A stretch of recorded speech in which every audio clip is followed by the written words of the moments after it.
فأنا ناصح لإخواني بالصدع بالحق، تبيض وجوههم. السكوت في مسألة الحزبية يضرها، فاصدع بما تؤمر وأعرض عن المشركين.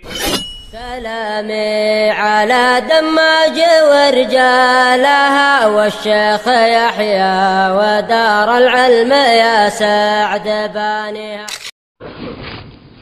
بسم الله الرحمن الرحيم.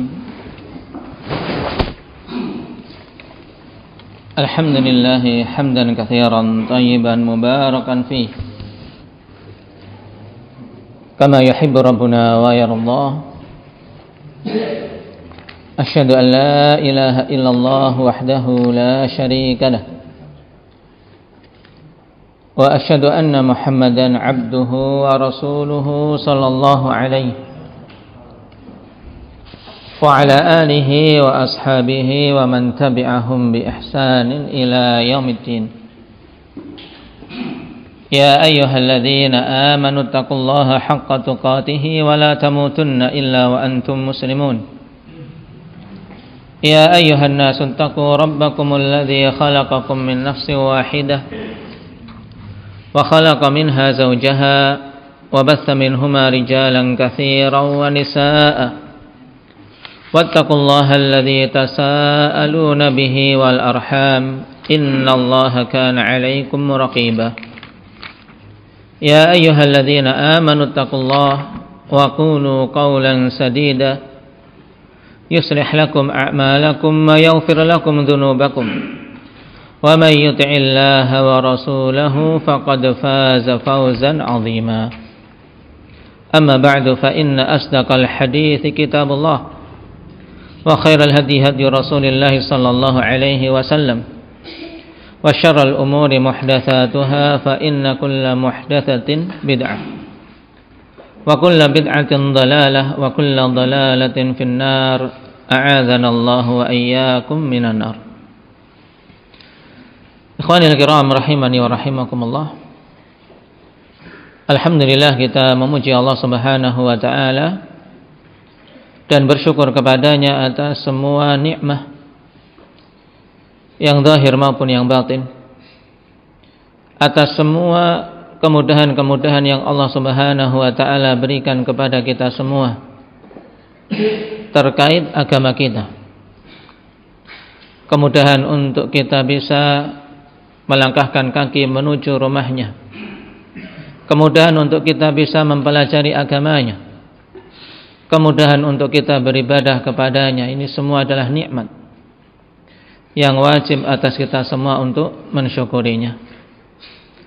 Terkhusus pada kesempatan malam hari ini, Allah Subhanahu wa taala berikan taufik kepada kita semua untuk bisa bermajlis di salah satu rumah di antara rumah-rumahnya, yang semoga sebagaimana Allah kumpulkan kita di tempat yang suci ini, di rumahnya yang mulia ini, di tempat yang paling Allah Subhanahu wa taala cintai dari tempat-tempat yang ada di muka bumi, yaitu di masjid. Maka kita pun memohon kepada Allah Subhanahu wa taala agar Allah kumpulkan kembali di akhirat kelak di surganya yang penuh dengan kenikmatan. Ikhwani fillah rahimani wa rahimakumullah. Pertemuan yang lalu kita membahas terkait apa yang disebutkan oleh Imam Al-Barbahari rahimahullahu taala seputar hukum nikah, mengenai permasalahan wali, demikian pula permasalahan mahar. Dan pada poin kalimat berikutnya beliau masih menyinggung hal-hal berkaitan dengan masalah nikah, di mana beliau mengatakan, qala rahimahullahu taala, wa idza talaqa ar-rajulu imra'atahu thalathan faqad harumat alaihi wa la tahillu lahu hatta tankiha zawjan ghairah. Apabila seseorang laki-laki menceraikan istrinya sebanyak 3 kali, dia sudah menceraikan istrinya pada tolak yang ketiga ini, maka berarti istrinya tersebut telah haram atasnya, tidak boleh dia untuk rujuk kembali. Wala tahillu lahu, tidak halal baginya untuk rujuk hatta tankiha zaujan ghairah, sampai mantan istrinya tersebut menikahi laki-laki yang lain. Pada kalimat ikhwani fillah, Imam Al-Barbahari rahimahullah ta'ala ingin menyinggung terkait permasalahan talak. Yang talak ini merupakan salah satu dalam syariat kita yang dengannya suatu ikatan pernikahan yang sah bisa menjadi apa? Menjadi teruraikan. Karena talak maksudnya melepas. Suatu ikatan pernikahan yang sah menjadi lepas, di antara sebabnya adalah talak. Dan talak terjadi khilaf di kalangan para ulama tentang hukum asalnya. Sebagian berpendapat tentang hukum asalnya sekedar boleh, jaiz. Sebagian yang lain berpendapat bahwasanya hukum asal perceraian adalah makruh. Dan ini yang rajih, yang dikuatkan oleh Al-Allamah Ibnu Utsaimin rahimahullah ta'ala. Berdasarkan hadis Jabir radhiyallahu anhu dalam Sahih Muslim, di mana Rasulullah sallallahu alaihi wasallam bersabda, "Inna iblis wada'a 'arsyahu 'alal ma', thumma yab'athu sarayahu fa'adnahum manzilatan a'dhamuhum fitnah." Sungguhnya iblis itu dia meletakkan arsy-nya, meletakkan singgasananya di atas air. Kemudian dia mengirim pasukan-pasukannya untuk tersebar di mana-mana. Tujuannya apa? Untuk menimbulkan fitnah, menimbulkan kerusakan di muka bumi. Ya rahmatullah. Dan kata Rasulullah sallallahu alaihi wasallam, yang paling dekat kedudukannya dengan iblis adalah yang paling besar menimbulkan fitnah, yang paling besar menimbulkan kerusakan. Maka kemudian iblis memanggil satu persatu dari pasukan yang telah diutus untuk melaporkan hasil dari fitnah yang dia upayakan. Naam. Faqala aduhum, "Na'am, fa'altu kadza wa kadza." Aku telah melakukan demikian dari perbuatan-perbuatan buruk, menarik manusia, mengajak manusia untuk berbuat buruk. Tapi ternyata tidak digubris oleh iblis. Tidak dipandang itu fitnah yang besar. Kemudian datanglah salah satu dari pasukan iblis mengatakan, "Lam azal birrajul hatta ufarriqa bainahu wa baina mar'atihi."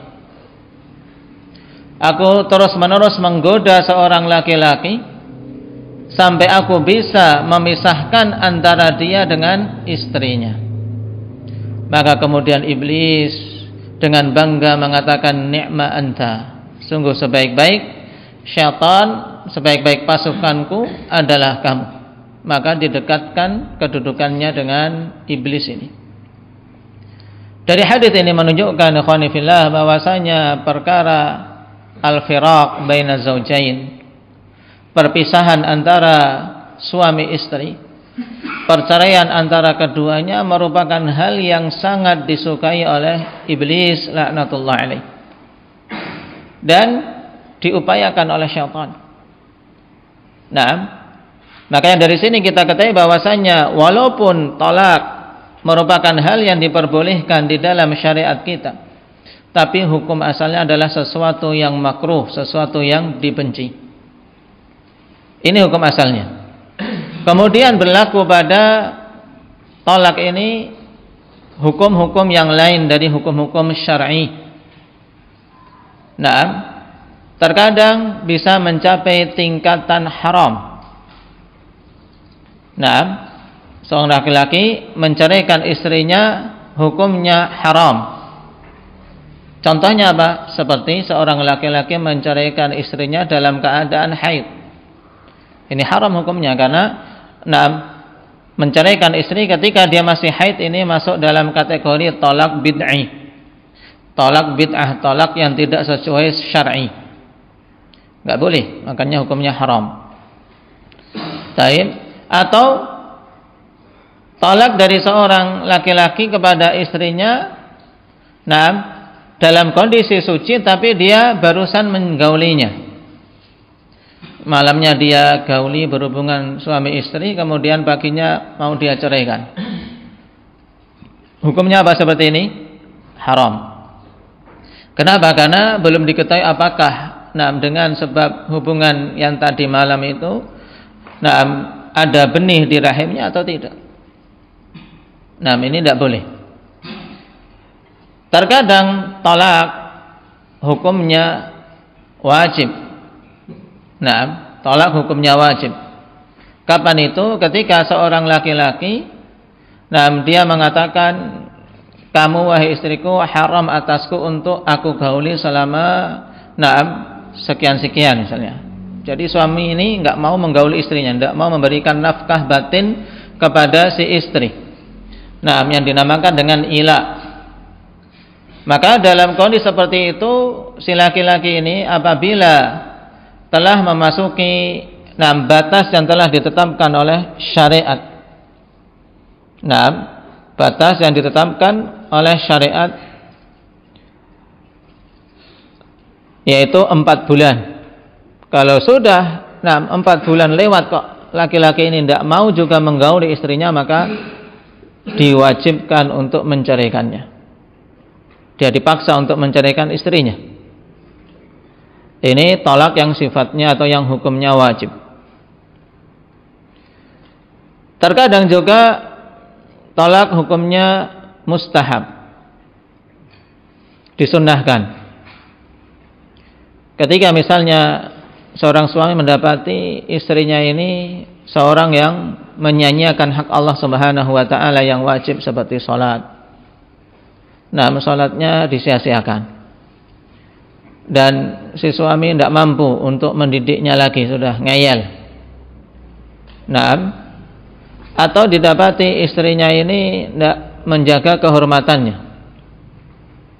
Maka dalam kondisi seperti ini disunnahkan untuk menceraikannya. Kenapa? Karena keberadaan dia dengan wanita yang seperti itu bisa merusak agamanya. Dan bahkan apabila diketahui istrinya sampai pada tingkatan seorang wanita yang melakukan zina, dalam kondisi itu wajib untuk menceraikannya. Karena keberadaan dia di situ menjadi darar, bisa-bisa diikutkan kepadanya seorang anak yang sebenarnya bukan anak kandungnya. Taib. Dan hukum yang lain dari hukum tolak, terkadang tolak itu sifatnya mubah saja.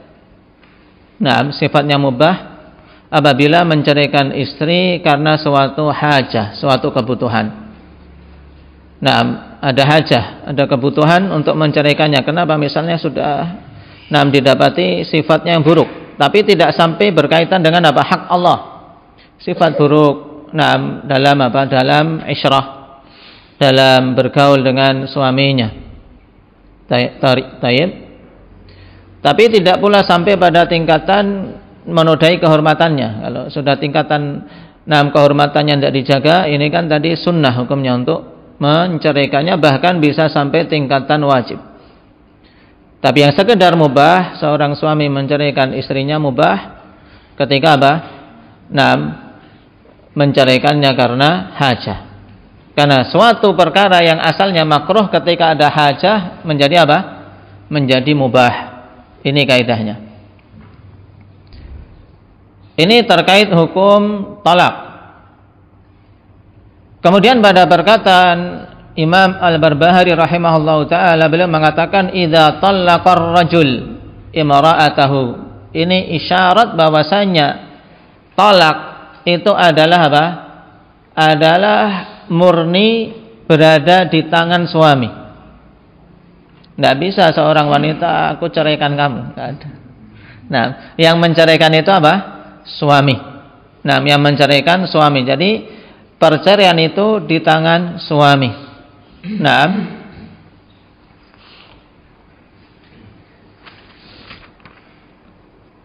maka kapan saja seorang suami mau menceraikan istrinya, kemudian muncul darinya ungkapan, "Nah, kamu aku ceraikan," maka jatuh perceraian. Walaupun si istri tidak terima, tidak, saya pengen masih tetap bersamamu misalnya, saya tidak mau diceraikan, tapi sudah keluar ungkapan dari si suami bahwasanya dia menceraikan istrinya, maka jatuh secara syar'i hukum perceraian. Nah, sehingga yang namanya perceraian, ikhwan, sebenarnya ya secara syar'i suami mengatakan, "Nah, istriku, nah, kamu saya ceraikan." Itu sudah jatuh tolak. Jatuh tolak. Nah, tidak perlu kemudian meminta saksi dalam hal ini. Nah, demikian pula naik ke pengadilan secara syar'i tidak perlu. Nah, cuman terkadang seseorang butuh surat menyurat dalam masalah ini, maka itu perkaranya lain. Tapi kita berbicara tentang hukum syar'i, bahwasanya secara syar'i tolak itu di tangan suami. Nah,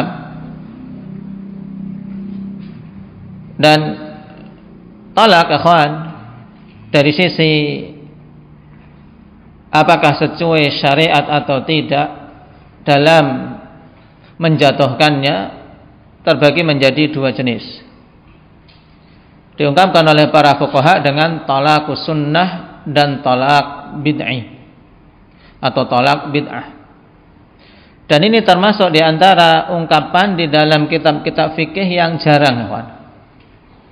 Diungkapkan dengan apa? Kata bid'ah. Kenapa? Karena kita biasa membahas kata-kata bid'ah itu dalam pembahasan apa? Pembahasan akidah. Pembahasan akidah ini dihukumi sunnah atau bid'ah. Tapi dalam pembahasan fikih itu kan biasa dihukumi halal, haram, dihukumi masyru', ghairu masyru'. Makanya Syekh Ibnu Utsaimin rahimahullah taala ketika menyebutkan tentang jenis ini termasuk permasalahan yang nadir, permasalahan yang jarang dijumpai dalam kitab-kitab fikih, tapi apa? Digunakan oleh para fuqaha. Dan pembagian ini pembagian yang diakui, mereka gunakan tolak dari sisi apa? Sesuai tidaknya dengan syariat, terbagi jadi dua apa tadi? Tolak sunnah dan tolak bid'ah. Tolak sunnah itu yang bagaimana, khanifillah? Tolak sunnah yaitu tolak yang dijatuhkan pada kondisi yang memang sesuai syar'i. Nah, kondisi sesuai syar'i yaitu sesuai dengan apa yang Allah Subhanahu wa taala katakan, fatalliquhunna li'iddatihin. Yaitu kondisi ketika wanita tidak haid atau kondisi wanita tersebut tidak dalam kondisi suci yang dia telah menggaulinya. Berarti tolak yang sunnah dijatuhkan, maksudnya tolak sunnah ini tolak yang diakui dalam syariat. Bukan berarti berarti ini sunnah untuk mentolak, bukan, ya, bukan sunnah untuk mentolak, bukan sunnah untuk menceraikan, tapi tolak yang hukumnya itu mencocoki syariat, mencocoki sunnah Nabi sallallahu alaihi wasallam. Nah, baik. Berarti kalau kita rinci tolak yang mencocoki syariat itu kalau jatuh yang pertama pada saat wanita itu suci dan belum digauli. Ini kalau mau menceraikan boleh di situ diceraikan. Baru haid, kemudian wanita ini suci, nah kemudian tengkar atau memang sudah lama dia tidak cocok dengan istrinya ini, melihat tingkah lakunya yang buruk, melihat kemaksiatan atau dia tidak taat. Nah, atau memang sudah tidak ada kecocokan untuk hidup berumah tangga. Karena tolak, ikhwan, juga diantara hikmah disyariatkannya dalam agama kita kan untuk apa? Untuk menjadi solusi. Ketika dua insan yang telah dipersatukan dengan satu ikatan pernikahan tapi tidak mampu lagi untuk meneruskan rumah tangganya. Dalam Islam ada solusi, bukan kemudian dengan apa? Dipukulin, kemudian disuruh pergi begitu saja, tidak. Nah, solusinya adalah dengan diceraikan. Nah, diceraikan. Baik. Nah, waktu yang sesuai syariat sehingga dikatakan tolak itu tolakus sunnah, tolak yang masyru'. Yang pertama ketika wanita ini baru suci dan belum digauli. Yang kedua dalam kondisi hamil. Kondisi hamil boleh untuk untuk diceraikan. Kenapa? Karena hamil adalah iddah. Termasuk waktu yang diperbolehkan seorang laki-laki menceraikan istrinya.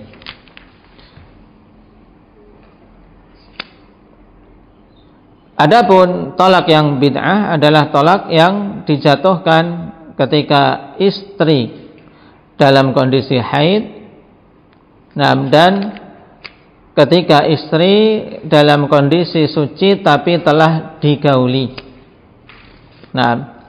Ini tidak diperbolehkan.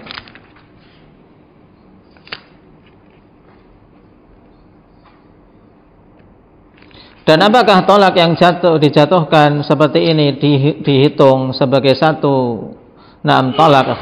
Misalnya seorang laki-laki menceraikan istrinya dalam kondisi haid.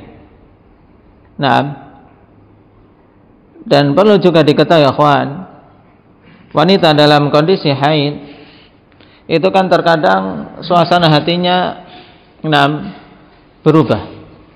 Apakah itu mudah marah, mudah tersinggung. Oleh karena itu seorang suami hendaknya bisa memahami hal ini. Karena pada sebagian penelitian banyak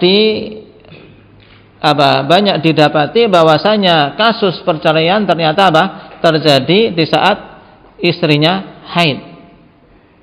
Di saat seorang wanita haid malah terjadi banyak kasus perceraian. Ini kan dari sisi syar'i tidak boleh. Cuman dari sisi yang lain kita bisa mengambil hikmah, karena memang wanita di saat haid itu saat haid itu beda kondisinya. Keadaan hormonnya beda sehingga terkadang mudah marah, terkadang mudah tersinggung.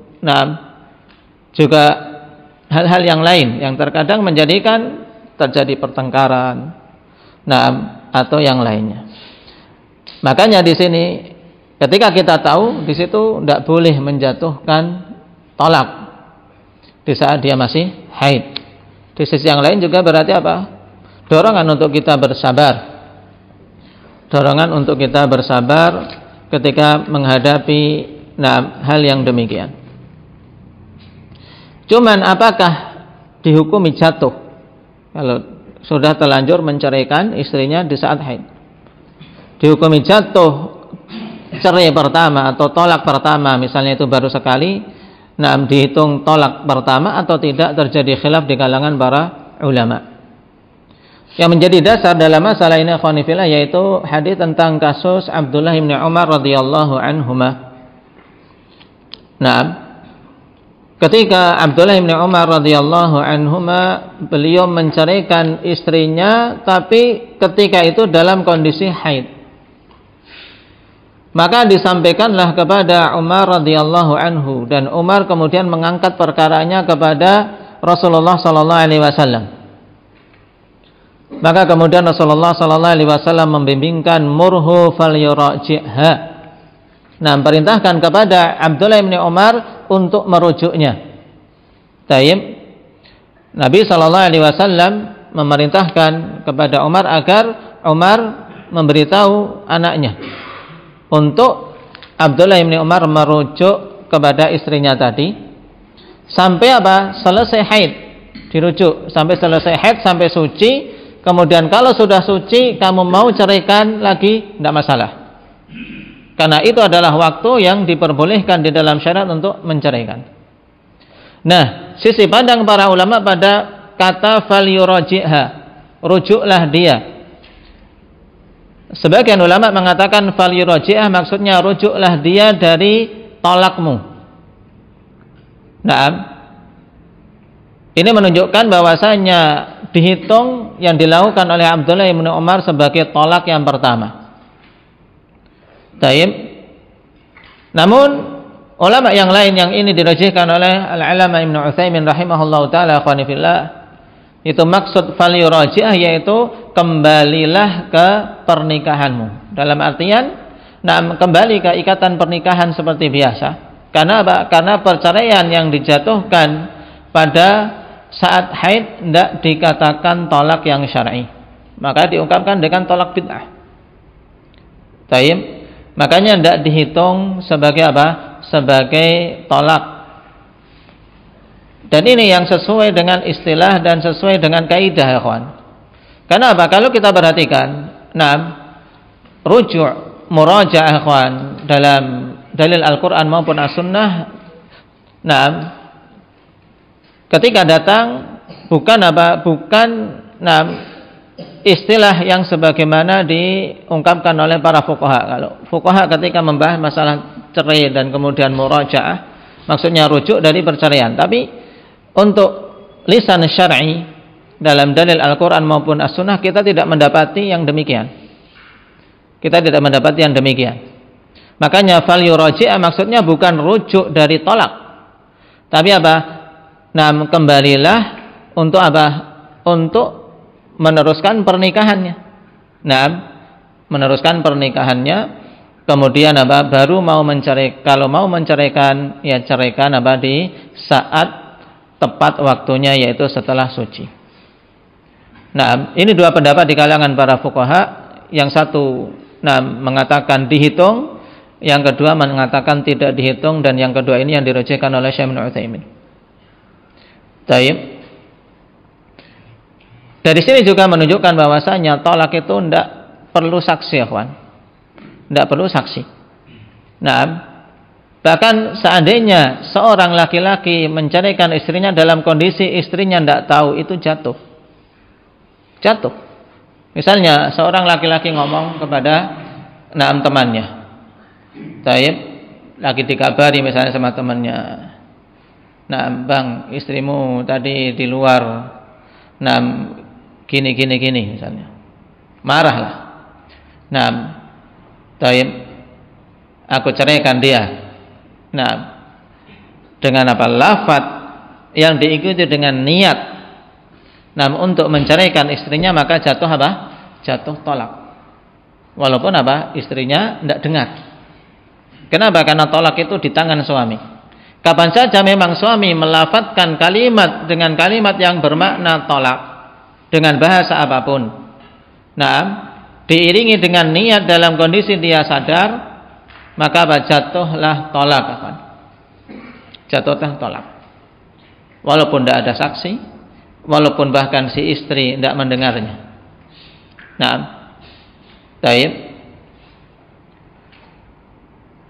Dari sini pula kita ketahui bahwasanya tolak bisa jatuh dengan bahasa apapun, yang penting merujuk kembali kepada makna tolak, ikhwan. Makna apa? Bahwasanya seorang laki-laki ingin menyelesaikan atau ingin melepas ikatan pernikahannya dengan seorang wanita. Misalnya dalam bahasa kita dengan istilah saya ceraikan kamu. Baik itu saya ceraikan kamu dengan isyarat, dengan menunjuk, atau ketika dikatakan kepada orang lain saya ceraikan istriku fulanah bintu fulan. Dari sisi hukum syar'i jatuh tolaknya. Atau dengan kalimat yang kiasan. Kalimat kiasan yang diniatkan oleh suami sebagai apa? Sebagai tolak. Misalnya kiasannya apa? Aku kembalikan kamu ke bapakmu. Ungkapan ini mengandung makna macam-macam. Aku kembalikan kamu ke bapakmu. Untuk apa? Untuk ditinggal beberapa hari, ditinggal safar, atau aku kembalikan kamu ke bapakmu memang untuk diceraikan. Makanya kalimat yang kiasan seperti ini dipersyaratkan oleh para ulama, harus suami ini meniatkan niatan tolak, baru bisa jatuh hukum tolak. Jadi kalau kiasan itu harus betul-betul suami ini ada memang niatannya. Kalau tanpa ada niatan tidak jatuh hukum talak. Taib. Kemudian akhwani fillah, nah, dari kalimat Imam Al-Barbahari ini juga kita bisa mengambil faedah bahwasanya talak dari sisi efek, dari sisi akibat yang terjadi itu terbagi menjadi dua, talak raj'i dan talak bain. Talak raj'i yaitu talak yang seorang suami apabila telah menceraikan istrinya, dia masih bisa untuk rujuk kembali, di hari-hari iddahnya. Nah, di hari-hari iddahnya. Taib. Dan talak raj'i, nah, itu, nah, pada talak yang dijatuhkan oleh suami pada talak yang pertama atau talak yang kedua. Taib. Adapun talak bain, talak yang dengan sebab itu terpisahlah hubungan suami istri lagi, tidak ada hubungan suami istri lagi, dan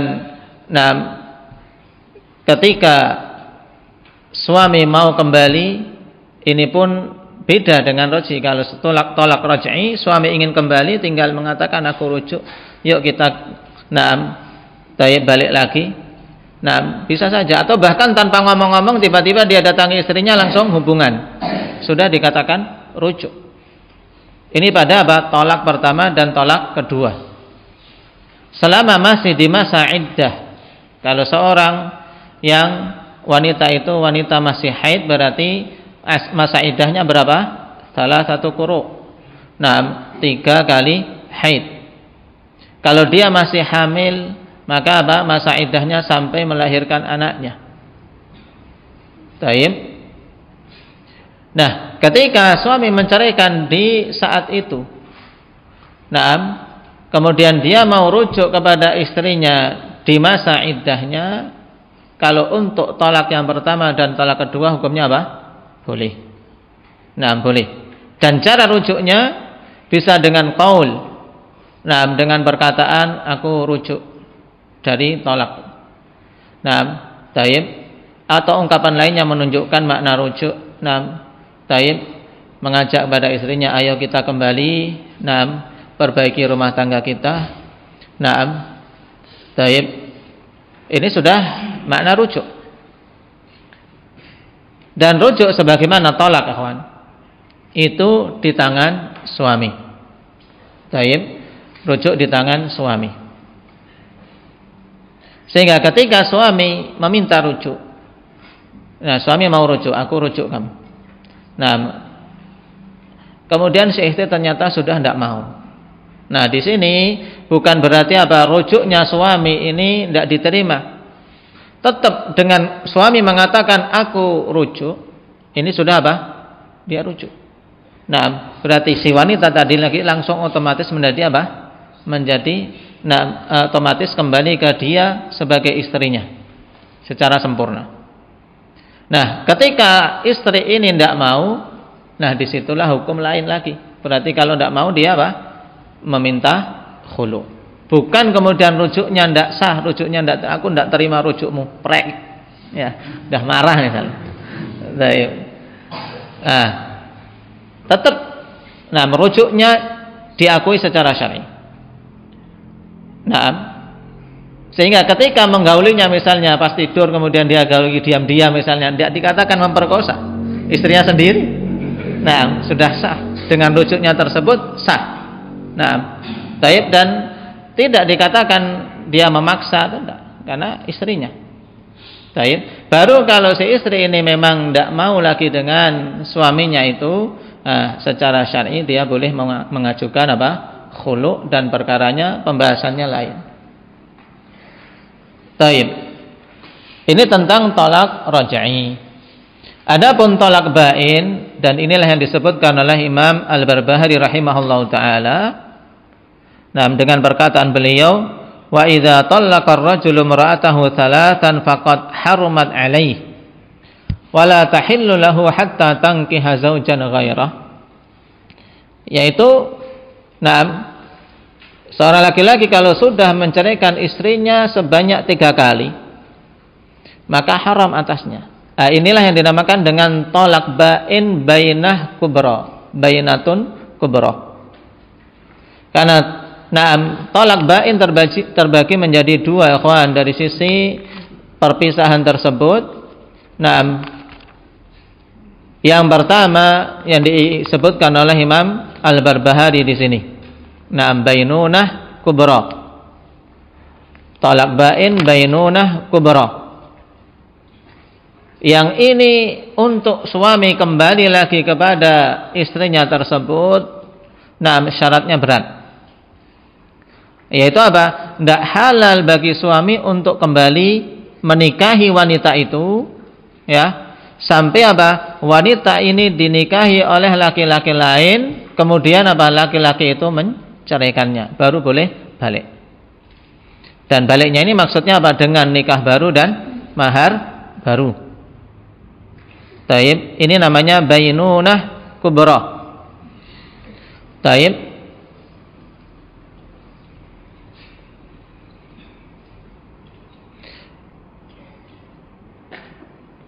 Dan tolak bain dengan bainunah kubra ini terjadi sebagaimana dikatakan oleh Imam Al-Barbahari dalam matanya tersebut, apabila laki-laki sudah menceraikan istrinya pada perceraian yang ketiga. Berarti pada tolak yang ketiga, setelah tolak ketiga ini, ikhwan, tolak ketiga ini sudah, misalnya tolak pertama, rujuk, kemudian marah lagi, tolak kedua, kemudian dia rujuk.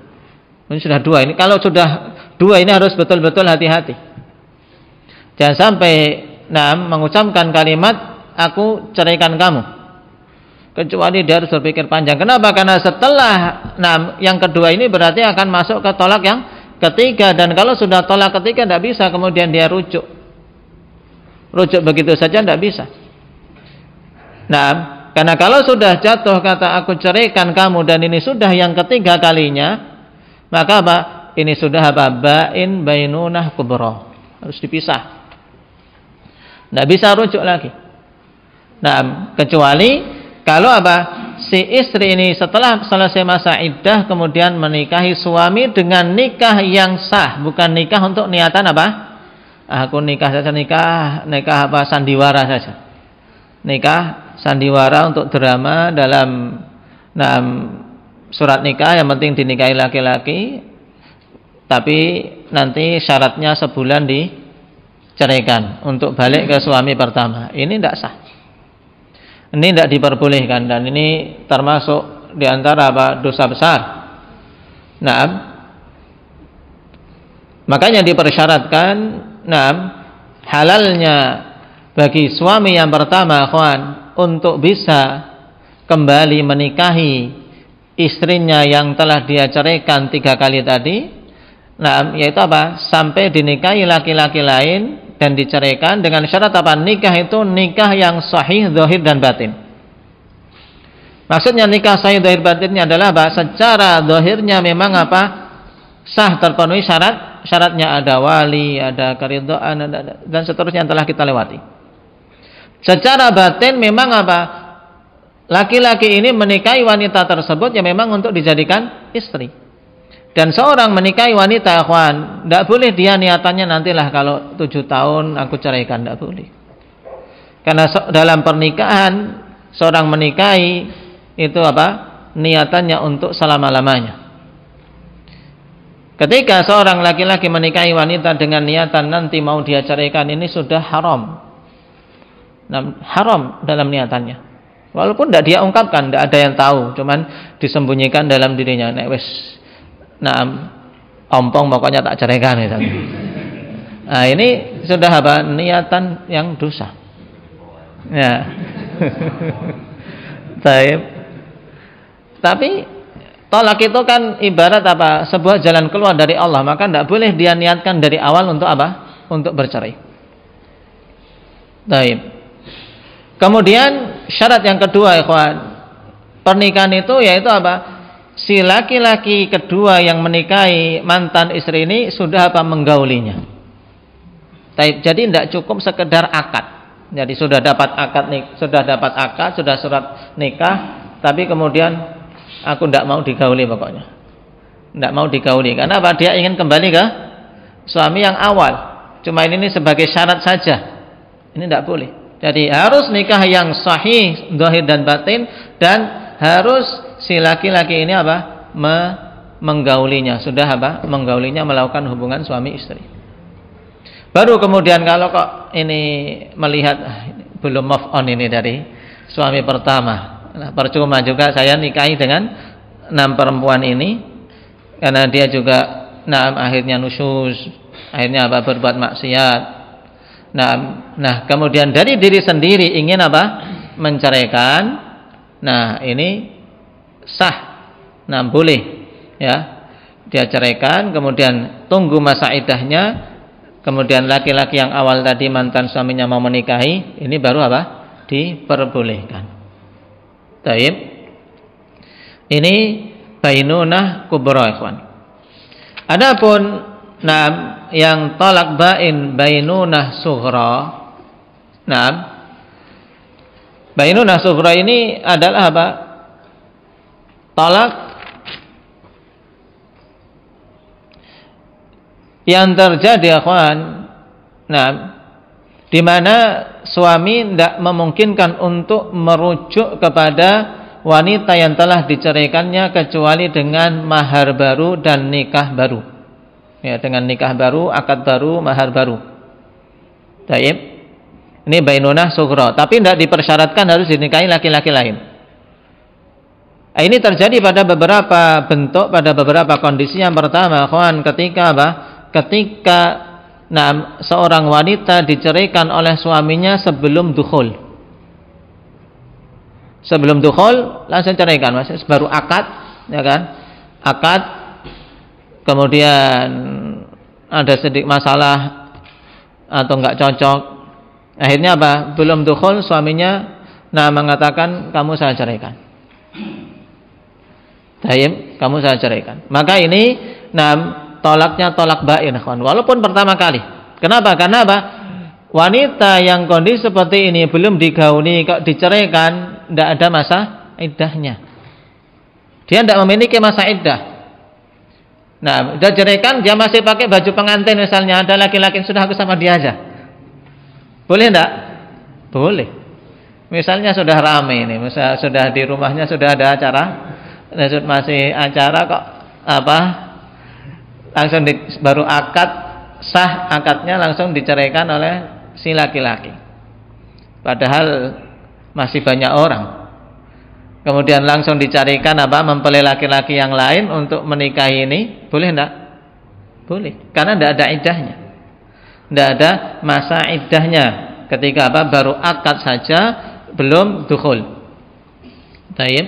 Makanya si laki-laki yang pertama tadi yang menceraikan tidak bisa rujuk. Tidak bisa rujuk kecuali apa? Ngelamar lagi, pakai akad baru lagi, pakai mahar baru.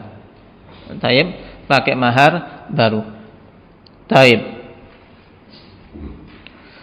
Kemudian kondisi yang kedua dari nikah, dari tolak yang bainunah sughra, yaitu pada tolak yang diungkapkan oleh para ulama, tolak ala iwad. Ini yang namanya khulu. Tolak ala iwad maksudnya apa? Tolak dengan ganti rugi. Suami menceraikan dengan ganti rugi, si istri mengembalikan mahar. Kenapa? Karena ini dilakukan atas permintaan si istri, atas permintaan pihak wanita. Pihak wanita minta untuk diceraikan, minta khulu, ya, mengajukan khulu. Maka dalam syariat ketika wanita mengajukan khulu, yang tentunya dengan dengan syarat harus dibangun di atas di atas alasan yang syar'i. Misalnya karena suaminya tidak bisa memberikan nafkah batin misalnya, dia tidak mampu bertahan, dia minta untuk ceraikan, minta khulu. Syaratnya kembalikan mahar. Nah, kapan saja suami memenuhi ini berarti akan jatuh. Nah ini masuk dalam bainunah sughra. Kalau sudah selesai masa iddah, yaitu masa istibra namanya. Kalau khulu kan cukup satu kali haid diketahui. Nah, setelah itu kok haid sudah. Karena intinya istibra untuk mengetahui rahimnya itu bersih. Rahimnya tidak ada isinya. Kalau sudah diketahui rahimnya bersih, tidak ada isinya, maka sudah selesai masa menunggu bagi wanita yang dikhulu. Dia boleh nikah.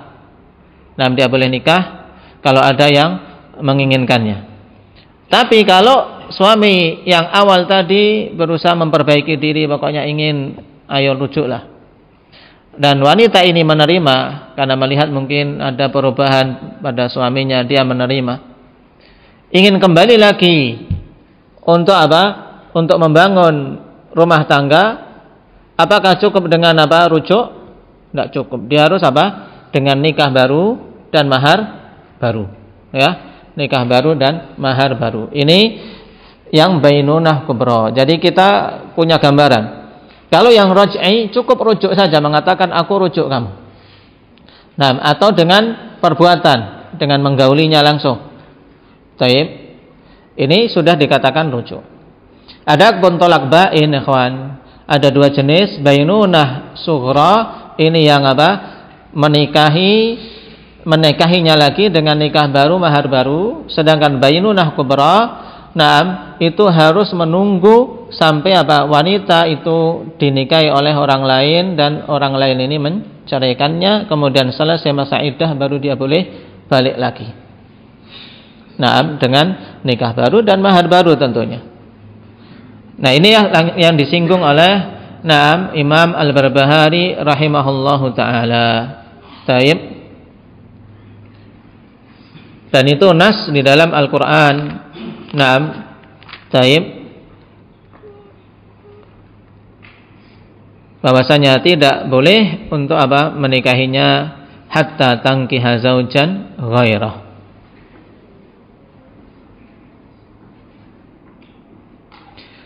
Dan di antara hal penting sebagai tanbih terkait masalah tolak, ikhwan. Pada tolak raj'i, ya, pada tolak raj'i didapati pada mereka-mereka yang melakukan hal ini pada masalah perceraian, banyak yang tidak mengetahui hukum tentang hukum-hukum seorang wanita yang diceraikan pada tolak pertama atau tolak kedua. Yang pertama, ikhwan, bahwasanya pada tolak raj'i ini wanita tersebut hendaknya tetap tinggal di rumah suaminya. Taib. Tetap tinggal di rumah suaminya. Sebagaimana nas di dalam Al-Qur'an. Tidak boleh diusir, tidak boleh dikeluarkan dari rumah tersebut kecuali kalau memang si istri ini melakukan fahisyah, melakukan perbuatan yang tidak senonoh atau melakukan perselingkuhan yang jelas zina, wal'iyadzubillah. Maka dia tetap berada di rumahnya. Bahkan sebagian, ya kawan, disebutkan oleh Syekh Ibnu Utsaimin rahimahullahu taala, untuk yang seperti ini di rumahnya seperti wanita pada masa iddah ditinggal mati suaminya. Tidak boleh keluar kecuali kondisi darurat. Tapi ini pendapat yang lemah. Tetap hukumnya sama seperti istri biasa. Karena apa? Wanita yang diceraikan pada tolak pertama dan kedua itu masih istrinya. Dia wajib dinafkahi. Kemudian diberi tempat tinggal. Tidak boleh diusir, tidak boleh dikeluarkan, atau sudah kamu pulang ke orang tuamu, diusir untuk ke orang tuanya. Tidak benar ini.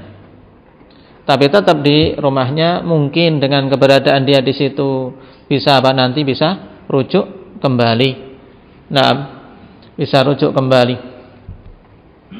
Kemudian yang kedua, dari sisi nafkah. Banyak kalau sudah cerai pertama, cerai kedua, tidak peduli lagi dengan nafkah. Kadang tidak cerai saja, sebagian tidak ngasih nafkah. Baik.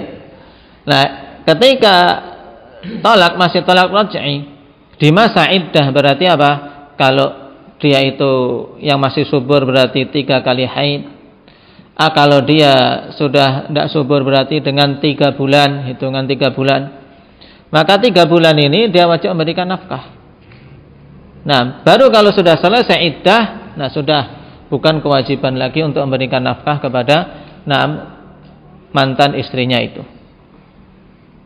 Nah, kemudian terkait masalah hadhanah, terkait masalah keberadaan anak.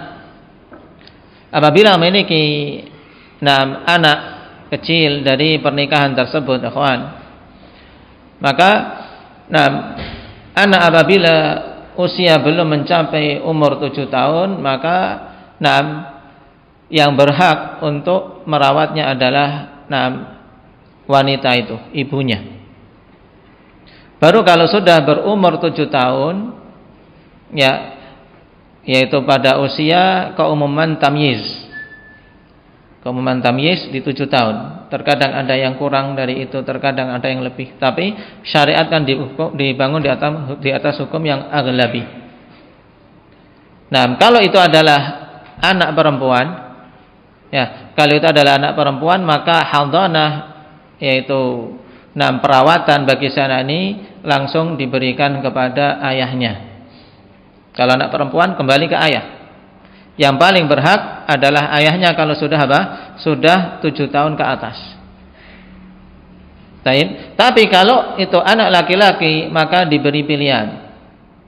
Apakah mau memilih ibunya atau memilih ayahnya. Ini sampai ibunya tersebut menikah dengan laki-laki lain. Kalau sang ibu sudah menikah dengan laki-laki lain, maka pada semua kondisi yang lebih berhak siapa? Yang lebih berhak adalah bapaknya. Nah, cuman banyak sekali kasus terbalik, ikhwan. Banyak sekali pada perceraian semua anak ikut ibunya, bapaknya kemana? Nggak peduli. Cari istri lain, nggak peduli anaknya ditinggalkan. Ini keliru.